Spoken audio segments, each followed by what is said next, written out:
Bismillahirrahmanirrahim. Assalamualaikum warahmatullahi wabarakatuh. Perkenalkan, nama saya Muhammad Iqbal Rahmatullah dari jurusan Pendidikan Teknik Mesin, Konsentrasi Refrigerasi dan Tata Udara angkatan 2018. Dan saya Dion Damara, NIM 1703705. Di sini kami akan menjelaskan tentang ice maker. Untuk yang pertama akan kita bahas tentang pengertian dari ice maker itu sendiri. Jika kita artikan dari bahasa Inggris, ada kata ice yang berarti es dan juga maker yang berarti pembuat. Maka bisa disimpulkan bahwa ice maker itu adalah sebuah mesin pembuat es. Atau bisa diartikan juga bahwa ice maker adalah mesin yang dapat berfungsi untuk membuat es kubus dalam waktu yang singkat. Nah, ice maker ini sistemnya sama dengan refrigerator atau kulkas dan juga freezer. Alat ini juga merupakan desain yang lebih mudah dan lebih efisien dibandingkan dengan freezer. Mengapa bisa dikatakan seperti itu? Karena hal ini disebabkan ice maker didesain khusus untuk pembuatan es kubus atau balok. Selain itu, mesin ice maker juga dibuat dari bahan stainless steel dan juga bahan food grade sehingga aman untuk digunakan. Dengan produksi es yang cepat dan banyak, tentu lebih memudahkan dalam proses pembuatan es dalam kapasitas yang besar. Nah, selain itu juga dalam pembuatan ice maker ini tidak membutuhkan banyak tenaga atau banyak manusia dalam pengerjaannya. Pada pembersihan ice maker ini, pembersihan ringan biasanya dilakukan setiap 4 bulan sekali. Sedangkan untuk pemeliharaan preventif utamanya dilakukan setiap 6 bulan sekali. Pembersihan secara berkala sangat penting dilakukan agar es yang dibuat tetap terjaga kebersihannya dan juga kesterilisasiannya. Kemudian untuk cara kerja dari ice maker ini yaitu sistem refrigerasi ice maker pada kapasitas kecil memiliki langkah-langkah sebagai berikut. Yang pertama adalah pada saat awal proses, water solenoid valve akan membuka katupnya untuk mengisi air di bak penampung air pada evaporator. Kemudian langkah kedua adalah setelah air tersebut terisi, maka solenoid valve akan menutup. Nah, sistem refrigerasi akan bekerja mendinginkan air bak di penampung tersebut. Langkah ketiga atau langkah selanjutnya adalah air di sekitar evaporator kemudian akan membeku dan lama-kelamaan akan semakin menebal. Untuk ice maker seperti gambar ini, ketebalan es hanya diatur oleh sebuah timer. Jadi jika kita menginginkan es yang lebih tebal, maka yang harus kita lakukan adalah lebih memperpanjang dalam waktu proses pendinginan atau proses cooling.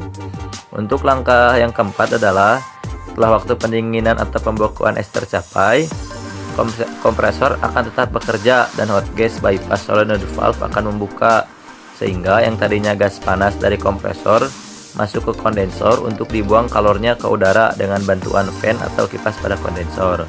Maka gas panas ini dilewatkan langsung ke evaporator dan membuang kalor di sekitar evaporator.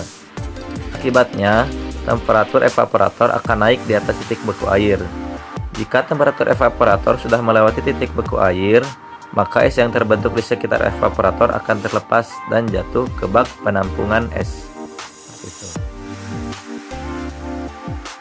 Untuk sistem pemipaan ice maker, pada saat awal proses, water solenoid valve akan membuka untuk mengisi air di bak penampungan di evap.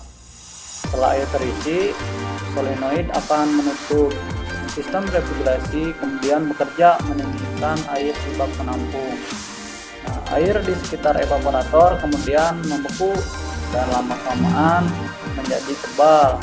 Untuk ice maker seperti gambar yang ditunjukkan, ketebalan es hanya diatur oleh sebuah timer.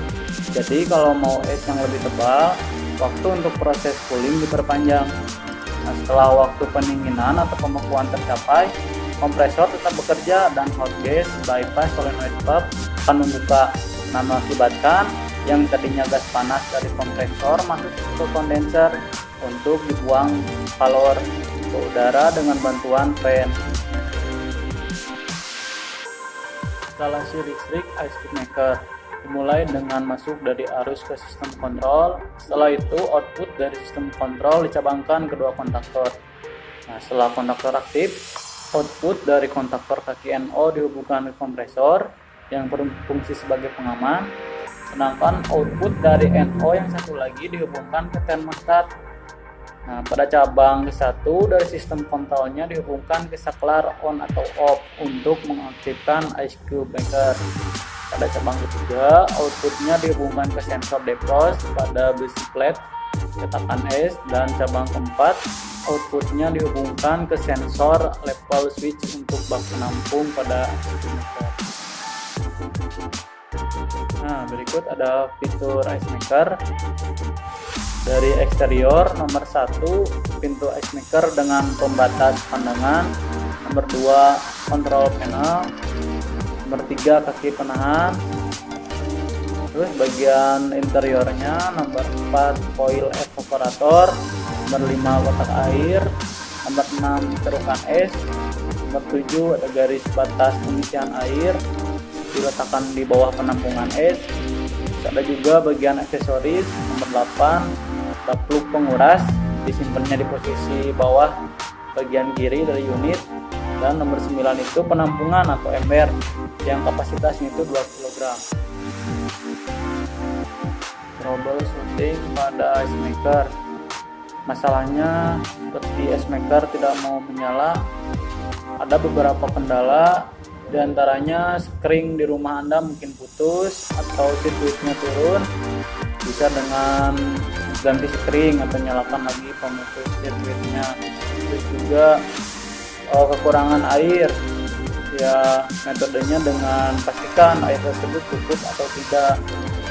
Bisa juga karena ember es penuh, dengan caranya dengan mengosongkan ember es. Terus juga adanya kesalahan. Untuk kesalahan bisa dilihat di mode kesalahan yang ada di buku petunjuk. Masalah lain juga dapat ditemukan pada item mode kesalahan nyala di display. Misalkan ember tidak dapat berputar. Nah, solusinya itu es batu yang ada di tengah ember es dan evaporator, matikan unit ice maker, pindahkan dengan tangan es batu tersebut atau dengan skop es. Terus ada lagi masalah penghalangan garis air. Ini tuh bisa terjadi karena mengoperasikan unit yang keliru, terus juga suhu lingkungan yang terlalu rendah. Nah, solusinya biarkan unit tetap dalam suhu 20 derajat Celcius untuk beberapa jam sebelum mencoba membuat es atau mengoperasikan mode pembersihan.